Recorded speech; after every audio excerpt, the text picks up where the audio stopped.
Hey, everybody. Welcome back to the Fringe podcast, presented by our friends at Imperial Golf. I am Duke, John, JT, and you, Brandon. I know I didn't. I was just messing with you. Okay. And that guy. Where we are. Also, we don't know where we are. Where is this place? What do we even do? Imperial Golf? Oh, that's right. Okay. I said that. I said presented by Imperial Golf. I know. I was just trying to make it more awkward. Okay. Well, Good job done. that is what we're all about here on this podcast, is making things awkward. I think we teach golf. We should dive into that. Yeah. It's not a psychiatrist's office? About 98% of the time. Just no couches. Yeah. Okay. Well, I mean, these chairs are couch-like. They're kind of comfy. Yeah. Yeah. I mean, they I'd say the grand majority of my sessions are psychiatry sessions. I don't know about you guys. No comment. Very little about golf. Yeah. Huh. Yeah. Well, that explains some of the comments we're getting, so, yeah. We get comments? On these videos? No. On these podcasts? No. No. We get likes. We do. 8 or 9 of them. Hey, well, that's better than 6, so we're moving on up. We're getting there. Moving up in the world. I like it. Oh, man. I like it. Yeah. Well, we're excited to be with you today, or at least I am. I don't know. We're getting there. Clearly, we're not warmed up yet. We're getting there. But we got some housekeeping stuff to talk about, right? We're almost to the big day. Are we referring to the tournament? Yes. Oh, well, we could announce that after at the end. I was just, whatever. No, come on. Yeah. We're almost there. Month out.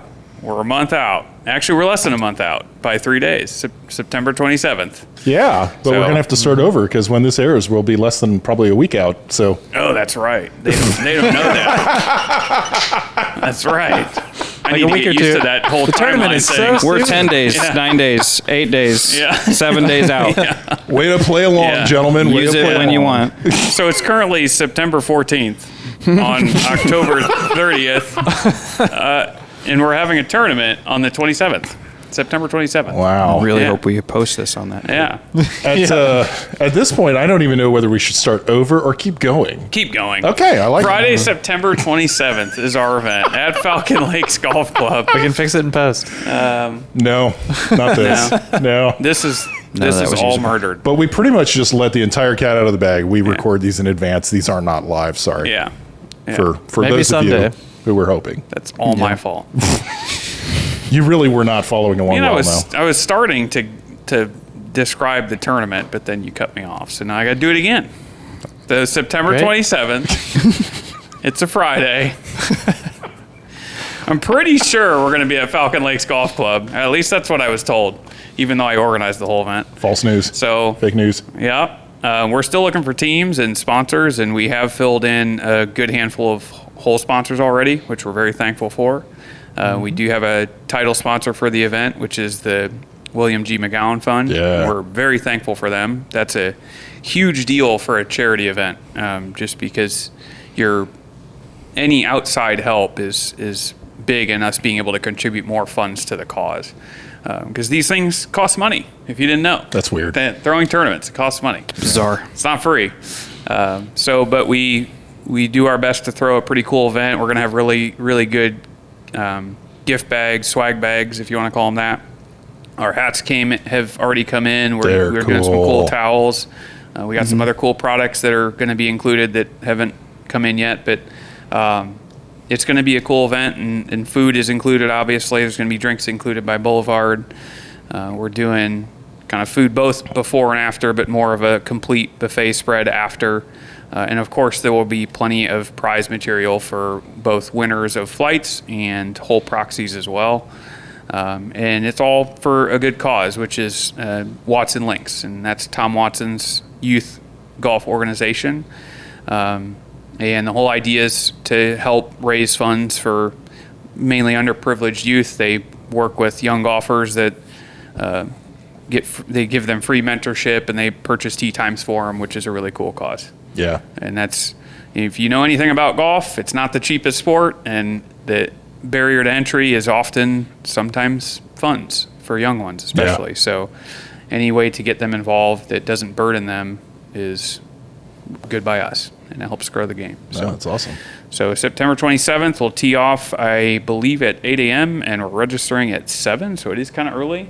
But it's on a Friday, which is really cool. It's at the end of your week instead of on a Monday, so it might give you a little bit more of a reason to sign up for it. And come have a good time, and that'll put us done pretty early, too. We should be done by 2 in the afternoon or so. Or 4 p.m. I was going to say, 5 p.m. it's going to be at least an 8-hour round, won't it? We really hope not. No. Please, God, no. I'll cut the tournament off at that. Yeah. 5-hour limit. 14-hole winners are. It's dark at 6 p.m. by that point of the year. That's so true. Hopefully we're done by then. That's true. Yeah. Food will be cold. So Remember that you can sign up on our website as well. So just go to imperialgolfkc.com, and there's a link there to an event caddy page, which will show you options for both team, single sign up as well. If you want to just sign up by yourself, we'll put you with a singles team.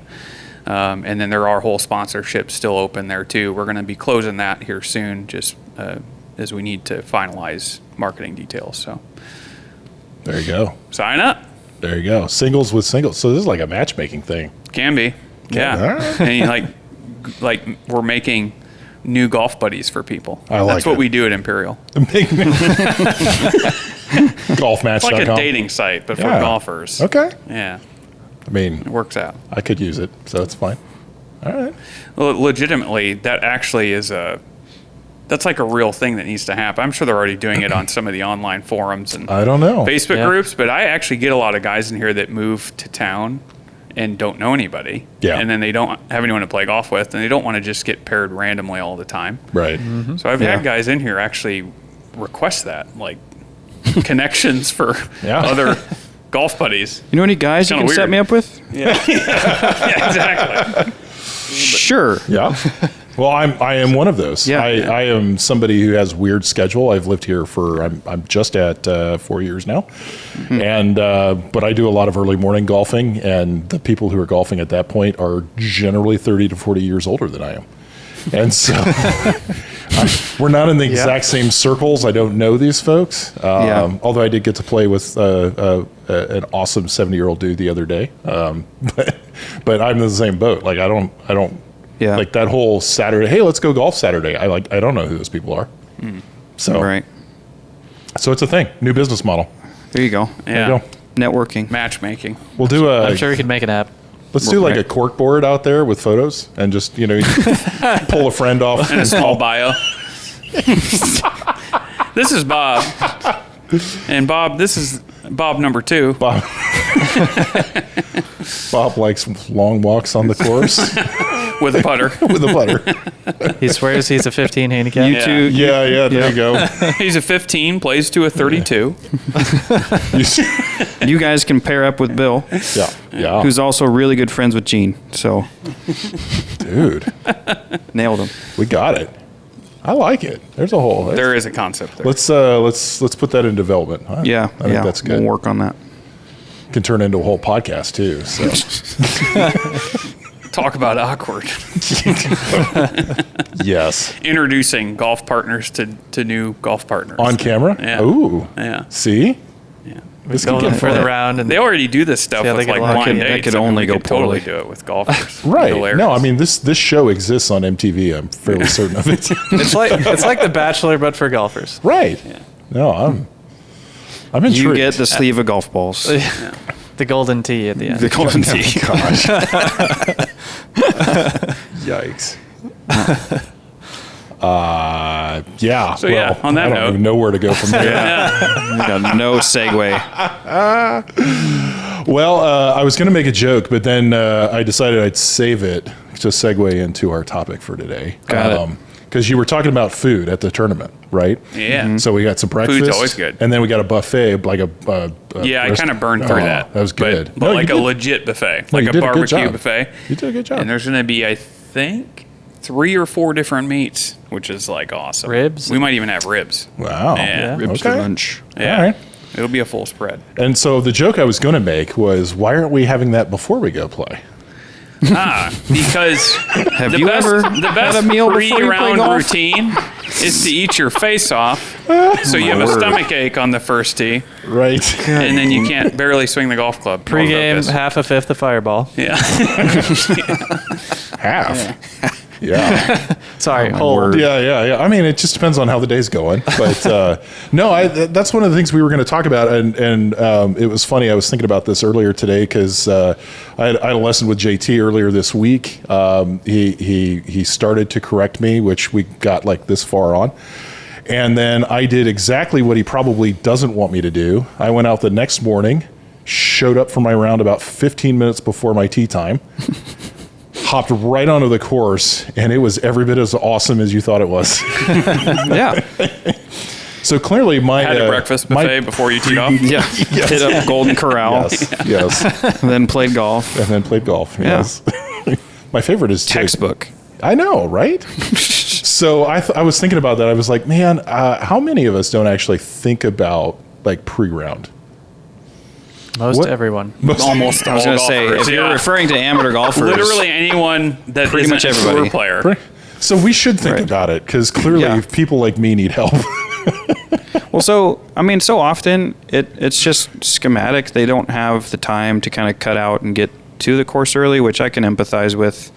I'll do playing lessons where I'm kind of going from here to the course, and it can be tough. But if I'm looking to like help somebody with that and create just a condensed warm-up routine, you really only need 25 minutes to be effective. And so my version of that, I guess, just as a player, would be 24 reps. So I'll do, a half a dozen to a dozen wedge swings, just to get contact and club face awareness. And then I'll make 3 full swings with 7, 5, 3-iron, and then maybe end with a few drivers, because you're there to just establish ball flight patterns, and so for me, I'm just identifying, yep, there's my ball flight.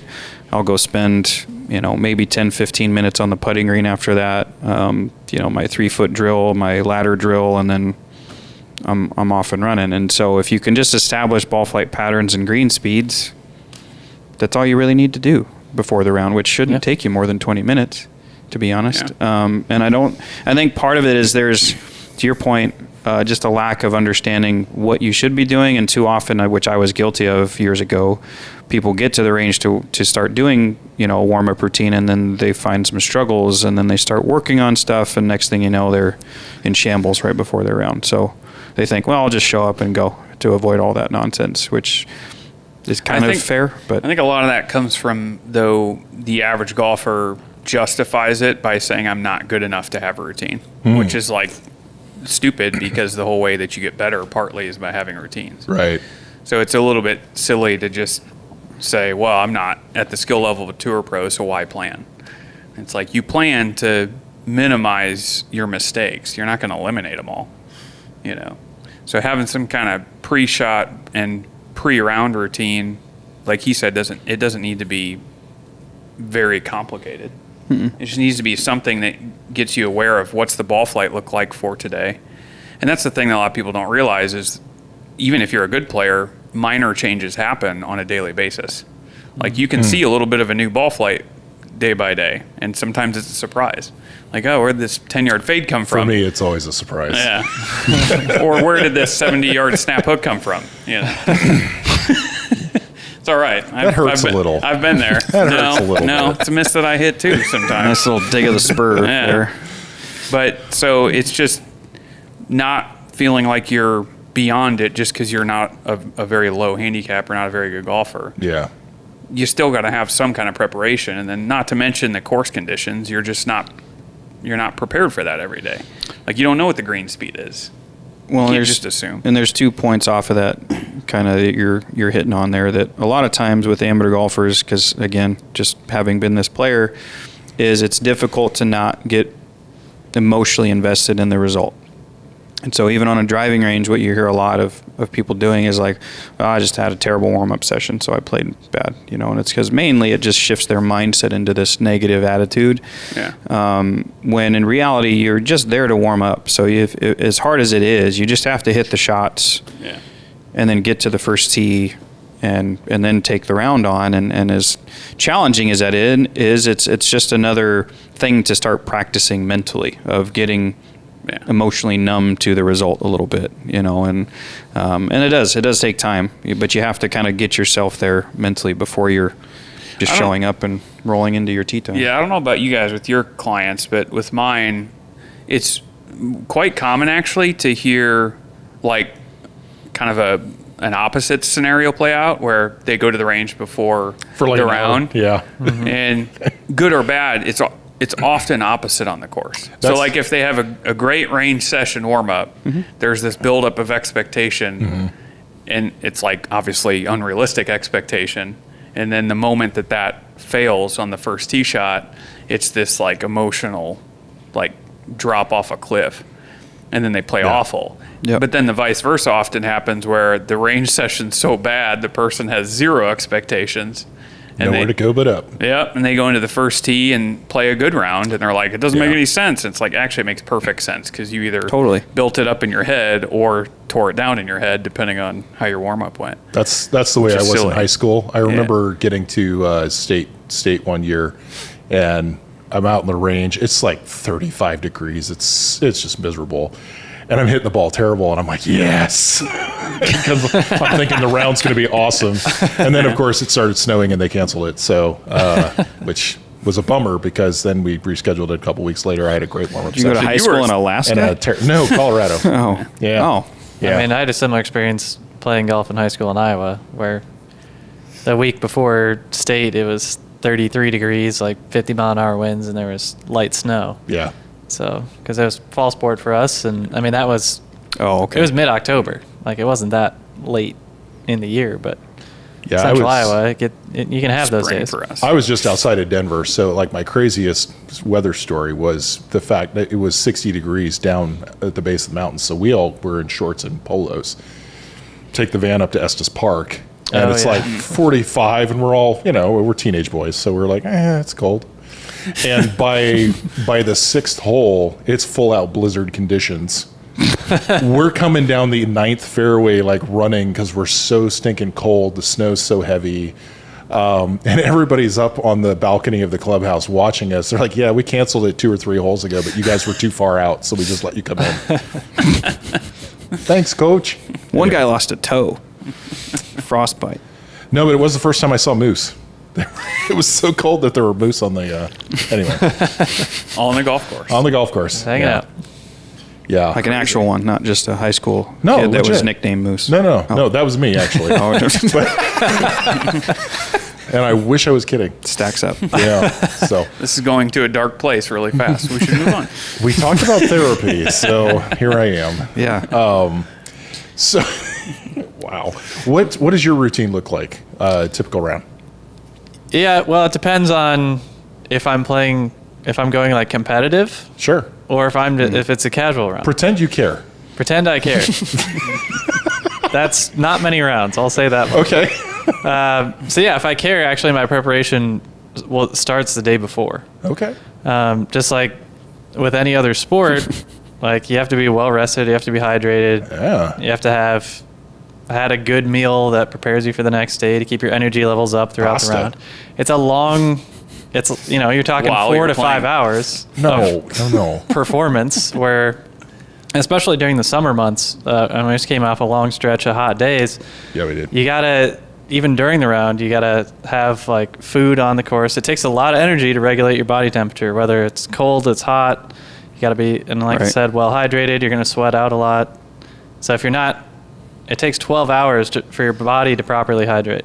So you need to drink water 12 hours before you have any sort of sports performance.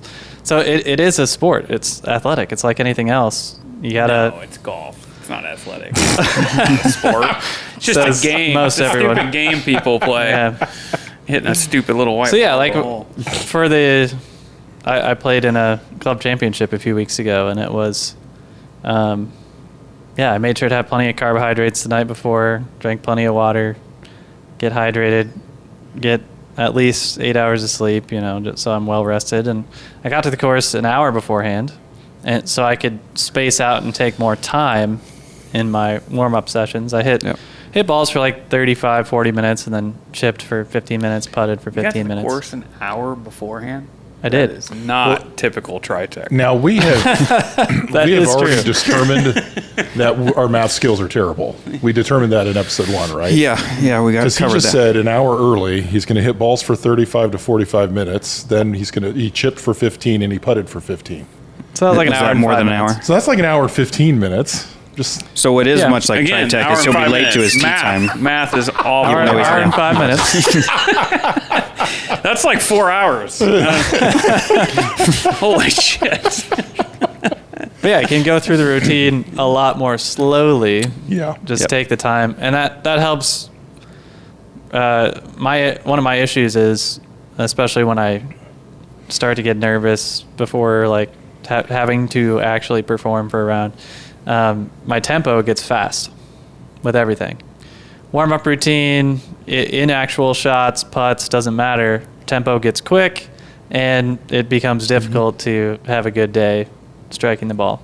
So just elongating that practice session can help me slow down, breathe a little bit, and I even notice like on the range, the tempo of the shots themselves becomes smoother, becomes slower, because I'm not rushed, not hurried, and just gives me more time to get in the groove, get relaxed, and be in the right not only headspace but physical space as well. Because I have had plenty of back issues over the years, so it takes a longer period of time and more shots to get the muscles loosened, warmed up, get the blood flow into the right areas, and be able to move properly. So A lot of endurance in golf and like proper preparation you're talking about it's really in golf, because it is a sport, but it's not a heavy level of physical exertion like other sports, which means that it catches up with you in kind of a sneaky way.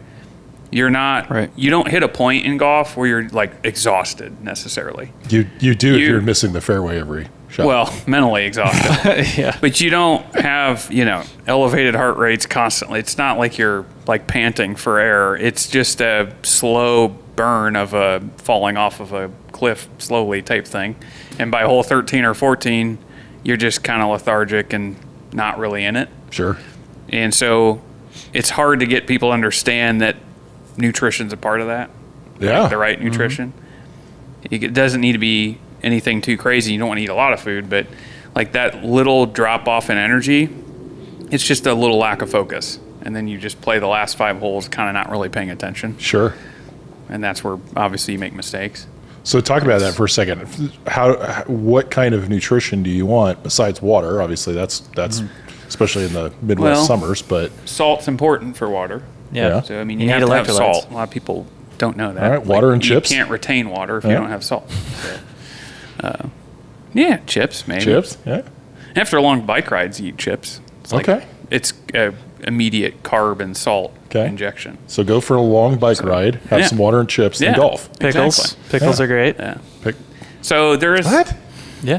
Oh yeah. Wow. Alright. A lot of guys will like, especially distance runners and stuff. They'll drink straight pickle juice because it has a ton of salt and the vinegar, and Yeah. there's some sugar and stuff from the cucumber. But didn't Tiger used to do like he would always take like PB&Js and bananas, I think, were Yep. popular with him, if Yeah. I'm not mistaken. Yeah. But then he would cut the PB&J into like 3 pieces and eat like 1 piece every 6 holes. Okay. Yeah, So it's because you just can't like- overdo it. and, It's like, very balanced, spike like your insulin injection and that way. glucose. Yeah, you're not like yeah. That's always been my Because that, It's not go-to. like that can eating come a with a meal. crash later as Yeah. well. Yeah. You want steady, slow release of energy. Yep. So Yeah. if you're going to have something sugary, also have something that's high in fiber, because fiber helps Okay. meter the digestion of sugar, so it's not an instantaneous Yep. all of a sudden uptick in nutrition. energy and then Quick a, and slow a crash release quickly after. type stuff. Yeah. Disclaimer: we're not nutritionists. But No.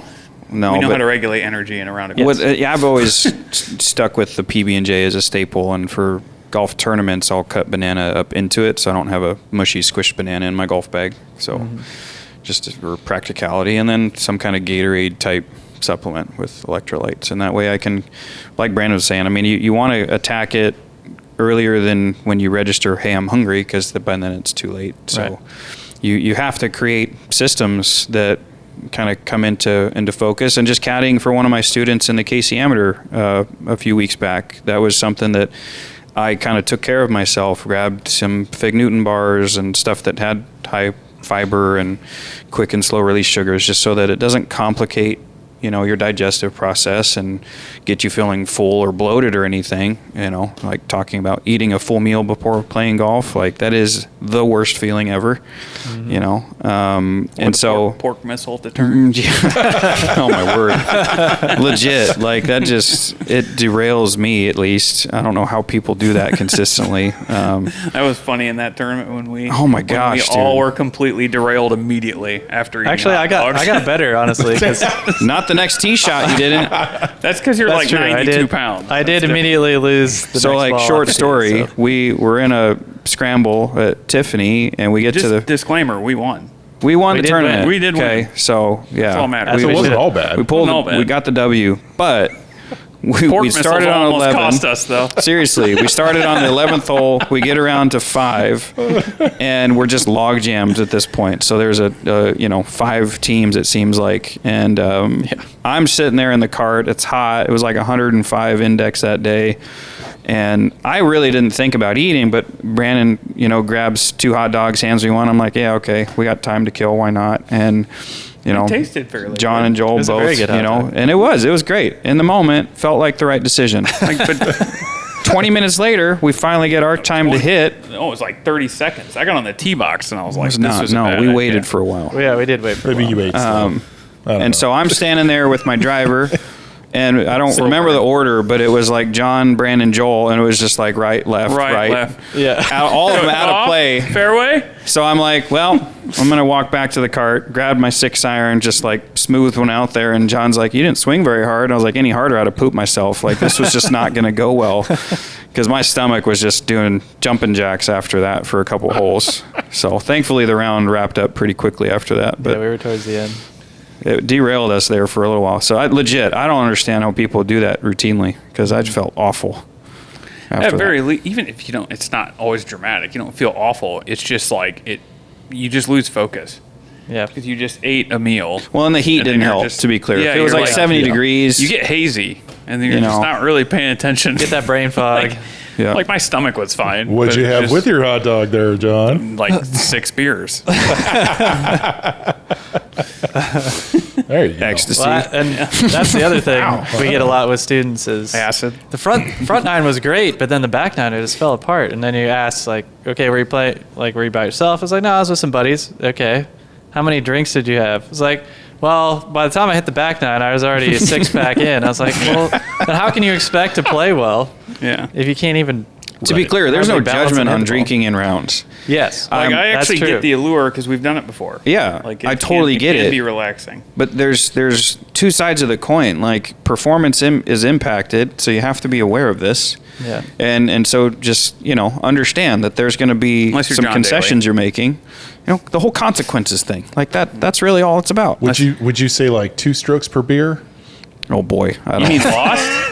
No, well, it's again, like playing pool. This depends on the player. You get better for like 2 beers. So it's like, but then it drops off fast. Okay. Yeah. All right. Yeah, that's always, a general consensus amongst people who drink when they play, that it's tough to kind of toe the line of like the perfect buzz. Well, so there's a rumor that like a lot of pitchers in the MLB will take a shot of like a hard liquor before they pitch a game. Okay.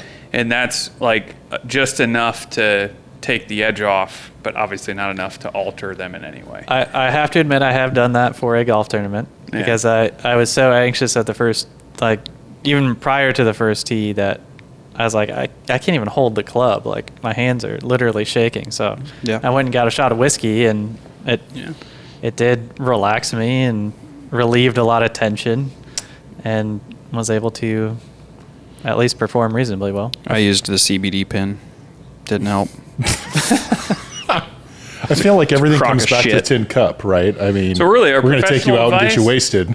Yeah, well, our professional advice is if you can't moderate yourself mentally, just use substances.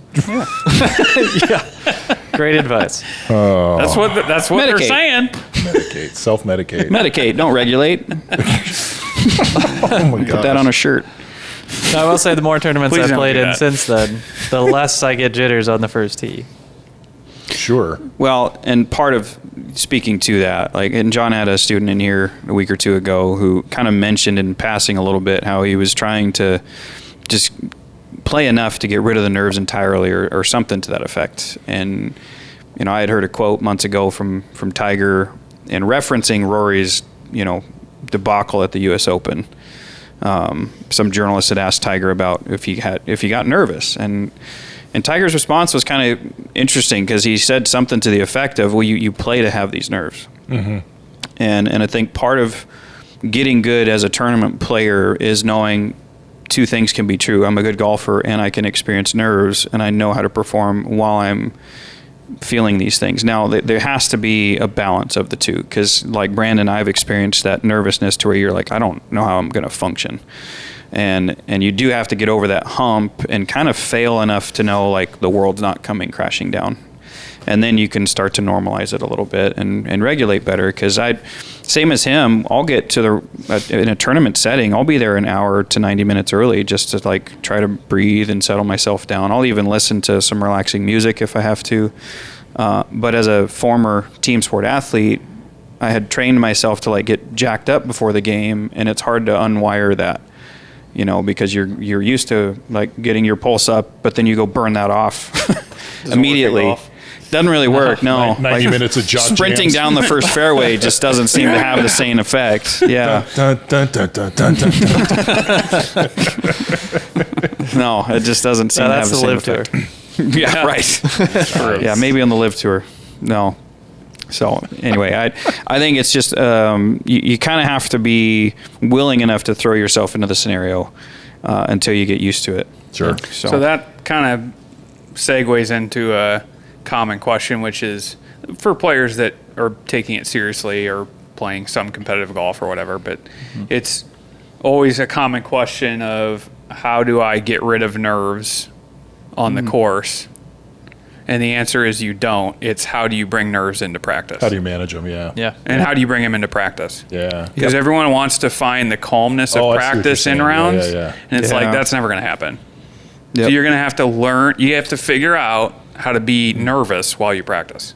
So meaning you got to create practice routines that have some weight to them in some way. Like play a game that, play like I always bring up the up and down game, which is a simple game of, you could keep a scorecard of like 9 situations, like 9 holes, and you have to play out up and downs. So you just throw your ball in a situation, and 2 shots is par, 1 is birdie, obviously, and then 3 is bogey, and so on and so forth. And then you just do a mixture of like different difficulty levels. So you do some that are easy and by the green, then you do a bunker shot, maybe something out of the rough. And you're figuring out what your up and down percentage is like realistically, like how often can I get up and down? Yeah. But then you're adding some pressure because you have to finish it out. Like you got to putt it out and everything. And that's a lot more effective for practicing with nerves than just sitting there with 30 balls and hitting the same chip over and over again. Because you're not getting that same heightened mental state. Yeah, and when I do those practice drills like that, I typically like to give myself a consequence. Like I set a goal, and if I don't achieve it, then there's some kind of consequence. Like pull an eyebrow. Well, if that's what you want, hit yourself in the face with a hammer. I saw that in a movie once. All right. There'll be something like there's some chore or something that I don't want to do. It's like, well, if I fail, I have to immediately go and do that. Or it's like, well, now I have to go do this putting drill that I hate because it's boring. Or something that is I don't want to do. Or it's like, I don't know. But don't be afraid to innovate on. Or if you're with like your friends, you could actually just put even $1 on it. Yeah. Sure. If there's even that raises the stakes mentally for you. If there's something, it's going to cost you something if you fail. It's like Lee Trevino, and like he was asked after tournaments, like what it's like to play, for all this money, and like how nervous you must be. He's like, this isn't nerve wracking. Like nerve wracking is betting someone $300 that you're going to beat them and you've got $10 in your pocket. That's nerves right there. Yeah. Like here we're getting paid free money. Like, if I do well, I'd make $1 million. Yeah. It's different. You also see it very consistently with high-level tour players that have in a similar way to gamblers, just almost this disassociation emotionally to money and circumstance. You know, they're just kind of like, well, in the moment, they're not thinking about that. you know, Because announcers will always do that in tournaments, like, oh my God, this putt is worth $600,000. It's not like the pro is standing over They're not talking thinking about about that? No? $600,000. No. They're just focused on well, not making all it. of them. One of my favorites was Duffner when he was a good player. For that 2 month For that 2 month window, yeah. Somebody asked him about that because that scenario kind of came up where he had missed a putt, and of course it's Jim Nantz just like, that putt was worth $250,000, you know. And so a journalist picked up on that and asked him that, and he was just like, no, it's just an outcome. Like, I never had that money in my bank account, so I don't care, you know, kind of a thing. And I was just like, yeah, that must make it pretty easy, Yeah. you know. No, it's easier to have that attitude after 3 joints on the course, like for Duffner. Oh, I didn't know he was like that. Okay. Oh yeah, That changes things. They kept having. Sometimes I'd have to cut camera off him because he'd pull out some weed and smoke it. That makes while he's so much playing sense around. now. That's funny. So It you're also good. helps when you just happen to win 200K anyway. I mean, it's not like you went Yeah. from 300 to nothing. Yeah. It's kind of like the difference in like how gamblers think though versus people that don't gamble. Because like it never was money in the account. Like Right. it's the same thing. But to them, it's an emotional attachment, which is why they have a problem. But like same thing in sports. If you're completely you're completely detached from it, it doesn't affect you Yep. because it's all money won anyways. Yeah. But- Well, So- nothing I heard in your guys' pre-shot routine included things like mowing the lawn or loading up a trailer, cleaning out the garage. But this happens. Oh. This happens, right? So Yeah. Are you about to give excuses for why you snap Yes. hooked the ball the other day? yes. Yes, I am. Hey, Life By the happens. way, just to Gosh. know, you can't be a golfer if you're not full of shit. So continue with your yeah. story. Okay. Fair enough. No, we played a couple weeks ago, and my front nine was okay, and the back nine fell apart. And Front nine was great. I wouldn't go that far, but it was fine. It's good front nine. But I had mowed the lawn that morning, which takes me about an hour and a half, 2 hours. I had loaded a trailer. Stone Canyon. My point is, what you do ahead of your round matters, right? Yes. Because it is in fact a sport. And it does require physical exertion whether you believe it or not. Right. Yeah. Well, yeah. So if you make yourself tired beforehand, I did that. We had a round like that at Stone Canyon. Yeah. I mowed the lawn and it was like that was one of the hottest days of the year. Yeah. I was like, you're an I had to idiot. mow the lawn. What are you doing? And it was in the middle of the afternoon, and then we went and played a twilight round And at Stone Canyon. It's such I a was guy burnt thing out. too. Like, what are you doing? Like, I had to mow the lawn. There are done. 6 other days in the week. That had to be done today. Okay. But yeah, when you're a casual player, you know, which yes, we're pros, but we really only get around a week if we're fortunate, you know, from a time frame standpoint. And you know, like you're bringing up, Duke, like life happens. So what I would say to that is I just really don't allow myself to get emotionally invested in my outcomes anymore because I can't. I don't have the time frame to dedicate to have that competitive mindset, which I hear so frequently from golfers in here, mostly guys like, well, I'm a competitive person. I'm like, okay.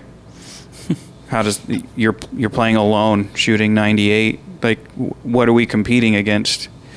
You know, you still Myself, need to yeah. understand how to process good and bad shots effectively. And well, I don't mean to throw shade. It's more just because I was that player. I empathize with the Right. mindset and shifting into a more casual attitude. And not that I enjoy playing poorly. It's just is what it is. I don't have the time to dedicate to the game that I'd like to warrant having those expectations.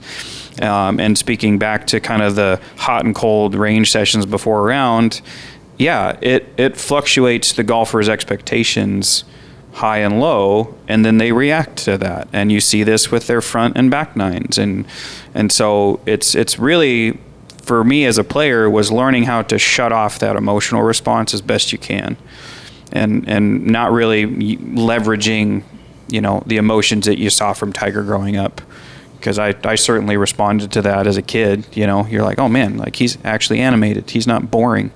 right? Yeah. But you don't realize, at least I didn't as a kid, that he had the ability to have those like positive or negative outbursts and then shut it off.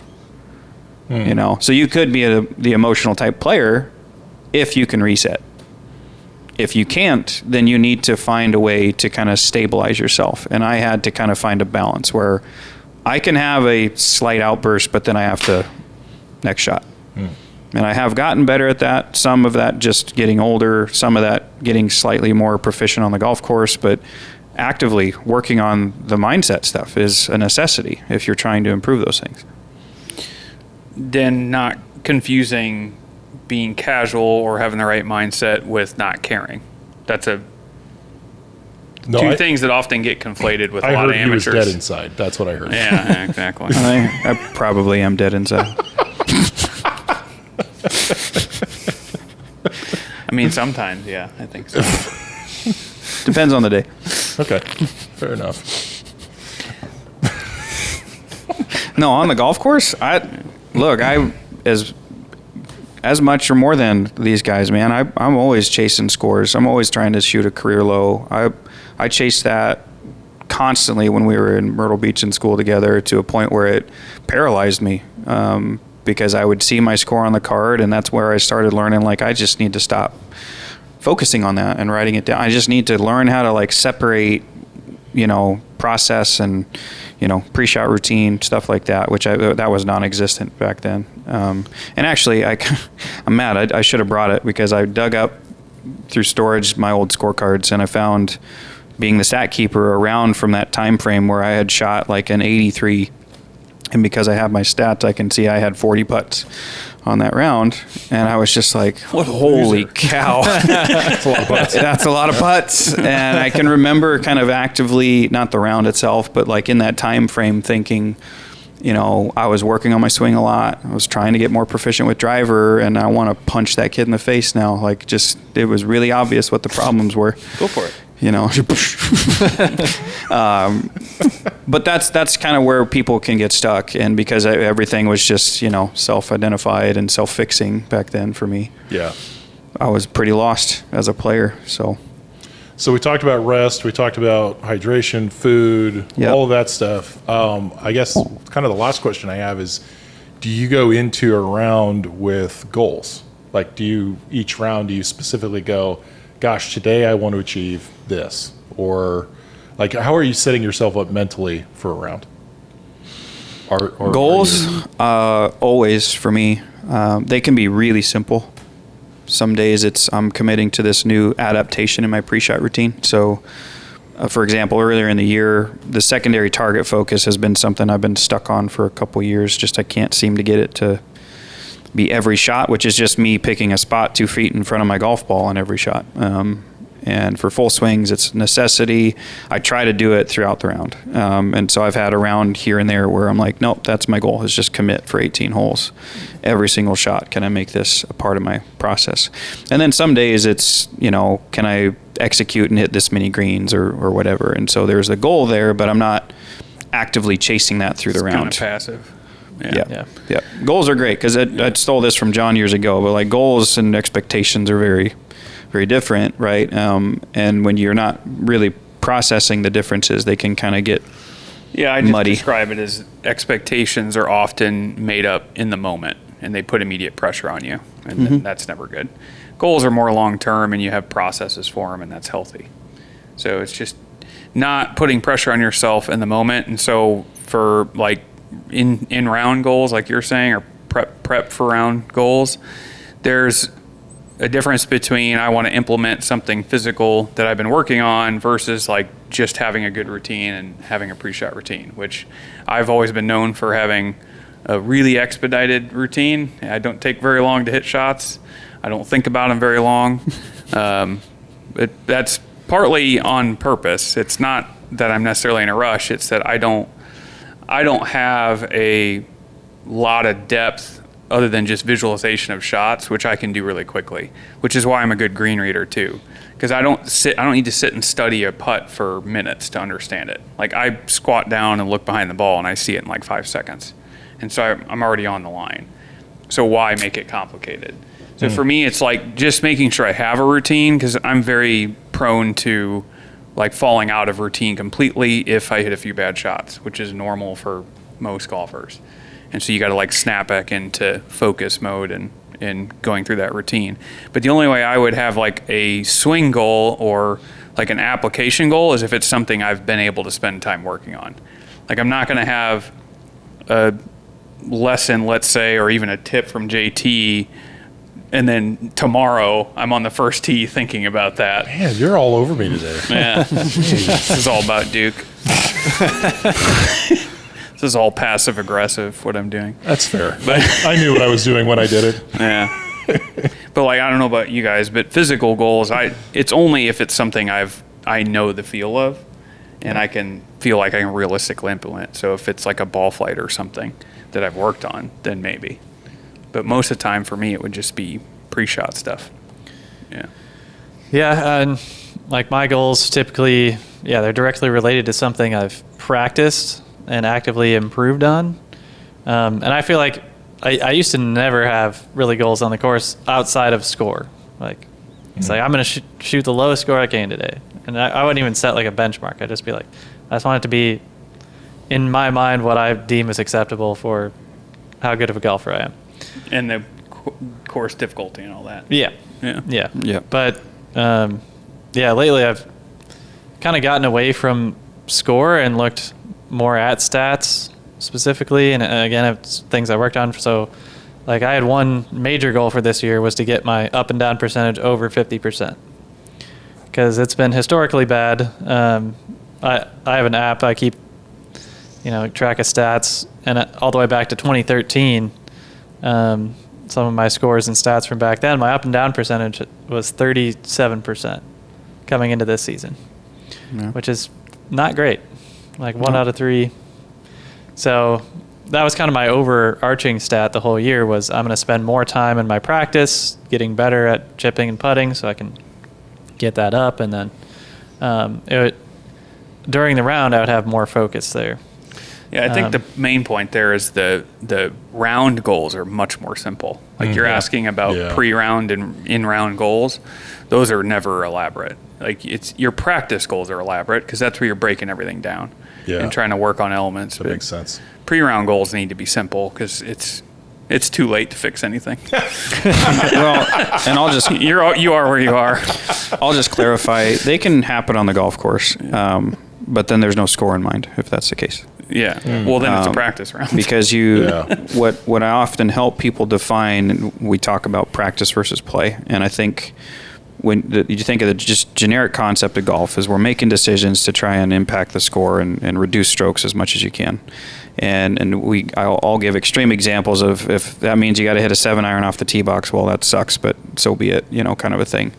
And I think where people really go sideways, and amateurs in particular, is they get new concepts, they want to apply them, the score is terrible because they don't trust it, they bail on it immediately, and now you've taken a shaky, confident golfer and already made them even worse. And so there's just the practical application part of this says you need to have dry reps, build trust on range in practice sessions, whether that's on or off golf course, and then an install phase where you are trying to test out what you're doing depending on the level of severity, quite frankly. And for better players, man, like that tipping point of the breaking 80 threshold, which we see in here plenty, you're dealing with the most fickle confidence golfer because they are better than they realize, and it's the toughest plateau for them to break through. And I had kind of a funny instance with a kid a few months back where he's a good player, probably early 20s, mid 20s, and it had come in with like consecutive rounds better than any stretch he'd ever had, shot like 81, 82, 81 or something like that. And but like we see with a lot of golfers, he's going to the course thinking like, all right, today's the day I break 80, and we see these series on YouTube, like break 80, and break 90 and all this stuff. And I'm like, screw break 80. I go shoot 75. Like what, you're good enough. Like I see the swing, I see that, like you're just getting in your way. And never in my coaching history had that worked, but he sent me a DM 3 days later and shot 75. Like, it was just kind of hilarious where he's like, oh, okay, and then went and did it. And I was just like, wow, all right, I need to prompt this a bit more as a coach. But it was set your goal maybe a touch higher. And if you fall short of that, better coach than you thought you be were. it. Yeah. Good job. Right. What do you know? What color am I thinking of right now? Purple. Dang it. No. All right. I just had to test it. No, that's good. That's kind of like how people, like a simple example of that on the course is lag putts. We always talk about that in here. Like, there's a difference between just trying to get the ball close enough versus trying to make it. Yeah. Like, good players try to make it. And when I say try, they think they're going to make it. It's not try. It's an attitude. A good player sees a 40-foot line and is going to make it in their head. And even though, according to math, they will only do that 2% of the time, the rest of their results give them tap-ins. Where the player that's looking at the 5-foot circle and saying, please God, just let me get inside that, ends up at 8 feet and then 3 putts. And so it's okay to shoot higher for a simple goal like that, and it usually ends in a better result anyways. All right. When you're shifting the mindset of the player too, instead of this hope, it's active, it's an actionable. Especially in the Midwest, though, I think a lot of people have trouble with aiming for a goal that in their mind is that high, like I'm going to make this 40-foot putt, because their humbleness almost holds them back in thinking like, I'm not good enough to do that, so why would I do that? Yeah. It's like you have to constantly aim higher than whatever you think you can achieve. It's a downside is cliche, of it. but you have to do it. Yeah. That's the downside of a self-deprecating, humble attitude. Yeah. It's a good thing there's not a lot of that in golf. Wait, there isn't? Sarcasm. No, yeah. Usually I pick up on that. Yeah. All right. Well, I think that's probably as good a place to stop as any. We got a few minutes left. Yeah. We were talking before, and we need like Brandon's nerd out minute here. I feel like, talk to us about what's happening in clubs. Yeah. So Tech with Tri-Tech. Tech with Tri-Tech. Oh, that's the new show segment. Tri-Tech Tech. I like it. Yeah. Tri-Tech. No, that's too hard. It's a tongue twister. Oh. Too tough. Yeah. So as well, when this video is posted, Mizuno will have just come out with their whole new JPX lineup for their irons. Nice. Woods hybrids to come in about a month and a half, I believe. But I have seen the new irons. I haven't yet got hands on them or tested them yet. We should have those here on Tuesday next week, so a few days from now. Nice. But yeah, they look quite nice. They kind of streamlined the whole backside, just cleaned it up a little bit, made it a little smoother overall, a little less kind of square toe. It's a little rounder. Just look really nice. And yeah, if you're looking to get fit for new clubs, swinging well here at the end of the season, had the whole season to get ready get your swing together to get it fitting. Now would be a great time if you're looking at new Mizuno irons. The exception to that is this time of year, woods and drivers are in middle of release time. So fitting components are usually not filled out yet for that sector. Yeah, driver, fairway woods hybrids should be mid-October to early November. That's kind of usually their release window, but irons will be out at the time of this video. If you think about it, that's actually really kind of them, because then you can spread your purchases out over a few months. Right. That's so un-American, what you just said. Dude, what do we have credit cards for? Well, spread the payments out. Oh, yeah. 29% interest. Yeah. Oh, well. I guess it's all up to you. But no, that's cool. We'll have to talk about fitting, I think, on another episode, because it's. I know I got fit a while back, and it was, man, I just learned a lot. Yeah. It's just fascinating. And we're currently fitting with 4 companies right now, just as a note. So we have been with Mizuno for a long time, but we're also rolling with Ping Golf, and then we just started working with Cleveland Strixon, and we're still kind of trying to establish all our components with that account. But so yeah, we got 4 pretty cool brands that we're working with already. That's awesome. Yeah. You named like half of my bag, so that's cool. Yeah. They're top tier products, man. I like Ping irons. stuff. Man. Yeah. I've been on Ping irons for years. I like them. All companies that invest a lot into their R&D and Yeah. production. Yeah. Yeah, and actually, Ping is probably the company that's impressed me the most on the iron side of things with their recent releases and updates. They got some pretty good-looking players' irons. They feel great. They're true golf companies. Yeah. They care about what they're making. Well, and I've got a Mizuno hybrid, and man, I smash that thing. I like it. Yeah. It's it bails me out often. After my hooks, thank you very much. Especially on the back nine. No, nothing bailed me out on that back nine. The 18th green is all that bailed me out on that back nine. It was rough. Well, very cool. Well, we're going to call it an episode. It's awesome hanging out with you and awesome hanging out with you. And thanks for checking us out. Make sure you visit the website, golf tournament. Yep. There's really no good excuse for you not to be there. So you should probably, It's going to be fun. should probably just It's going to be a there. blast. Helping youth golfers. Helping the Utes. Yep. You, Do you love kids? Do you hate children? We could go that route. I mean, they usually say don't go negative in marketing, but whatever.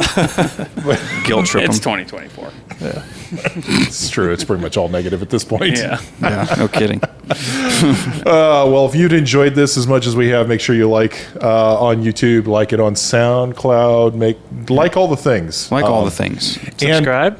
And subscribe. Do that as Subscribe, well. yeah. So you Or write us a note and tell us how much you liked it through Yeah. that. John would prefer a handwritten letter if you could. I can provide the address if need be. But I think one of the things that would be fun for us is hearing from you guys any topics that you'd like us to cover. right? Absolutely. Yep. So if you've got anything that you're like, man, I keep getting stuck here. In fact, maybe we'll just have you in the room and we'll do a lesson right with you just standing right between John and JT. And no, Sure. Put them on the pressure. spot. we won't do Why that. not? But yeah, if you've got something you'd like us to talk about, just let us know.